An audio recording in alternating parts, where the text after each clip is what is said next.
Hey guys, I have a bunch of people that ask me how I make these planetary gear sets. This is a really complex compound gear set that I'm working on, and I'll show you how to make a fairly simple one in this video because there's some important considerations that you need to take in mind that you might not know if you've never made one of these before, but in hindsight will be pretty obvious why they are there.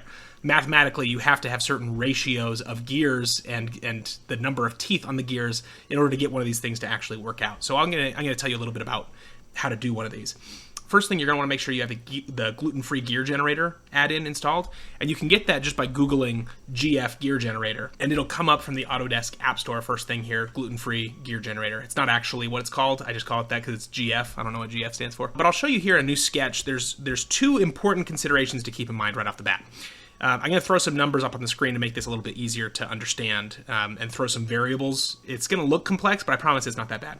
So basically the number of teeth on the outer gear, the ring gear, right, needs to be equal to the number of teeth on the sun gear plus 2 times the number of teeth on the planet gears. That's the first constraint. That has to be true. So you do have to kind of map this out beforehand and decide what ratio of gears what ratio of teeth you're going to be using. Now the important thing that you have to keep in mind, the other important thing, excuse me, is that the number of teeth on the ring gear and the number of teeth on the sun gear divided by the total number of planet gears has to be a whole number. If it's not, you will not be able to get the gears into the gearbox. They will not fit. So I'll show you what I'm talking about here. I'm going to be using a ring gear with 40 teeth, a sun gear with 20, and then planet gears with 10. So the first thing I'm going to do is I'm going to open up this gluten-free gear generator and make an internal spur gear. You can also just make a spur gear and then take the negative. It's basically the same thing. I'm going to be using module 1 for every gear in this project. That's another constraint that has to be true, of course, is that your gears have to be able to mesh, so they have to have the same module.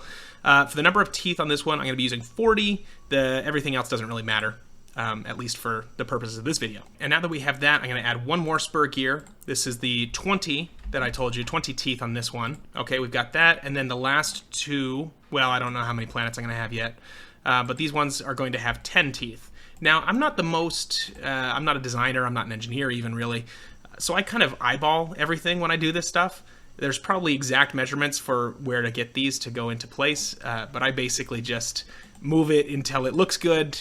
I don't need to spend that much time putting things into the perfect place because I'm probably going to end up moving them anyway. So I'm not doing anything terribly mathematical here. I'm just rotating things so that they will fit. The first thing that I'm going to do, this isn't absolutely necessary, but if you're 3D printing, and most of my viewers are, you're going to want to offset this gear profile. So I create a sketch on that top plane there, and then I just grab the outside. It's going to take Fusion forever to decide where the actual line is, and then I offset that, depending on your printer's accuracy, by about, call it 1/10 of a millimeter. I did 1/8 of a millimeter here, actually, and then I'm just going to shift that profile down or extrude it down to give myself a little bit more clearance with these gears. Okay, now let's evaluate our choices here. Remember, our ring gear has 40 teeth and our sun has 20. So when you add those together, you get 60 teeth. And that number there, 60, divided by the number of planet gears has to be a whole number. So you could do 60 divided by 3, you could do that. You could do 60 divided by 6, you could have 6 planet gears if you wanted. Really, the only limit is how many you can fit inside here. Just remember that you have to have a whole number when you solve that equation out. So what I'm going to do here is just make a circular pattern of that sun gear, of the planet gear. How many times in one video can I screw up the terminology? And I'll go ahead and make 6 of those. And the rotation isn't right on all of them. Some of them it is right off the bat, but on most of them it's not. But you'll notice here that if I rotate them, they eventually do get to a position where they will mesh. You can see that there. Now by this point, hopefully it's pretty obvious why we have to have that first constraint, that the ring gear that the ring gear is equal to the sun gear plus 2 of the planet gear. And that's because I did module 1 on purpose so that this would be easy. If I duplicate this planet gear down here, so if you measure, this is a crude way of doing this, but if you measure from the extremity of the ring gear to the extremity of one of the planet gears, you're going to get a diameter of, it should be 10 if I measure this properly, because these gears have 10 teeth and we're using module 1. And if you add in the sun gear, you're going to get another 20, so we're at 30 millimeters so far, and then another planet gear with 10 teeth, module 1 is another 10, right? So in hindsight, it's obvious. Well, you've only got 40 teeth.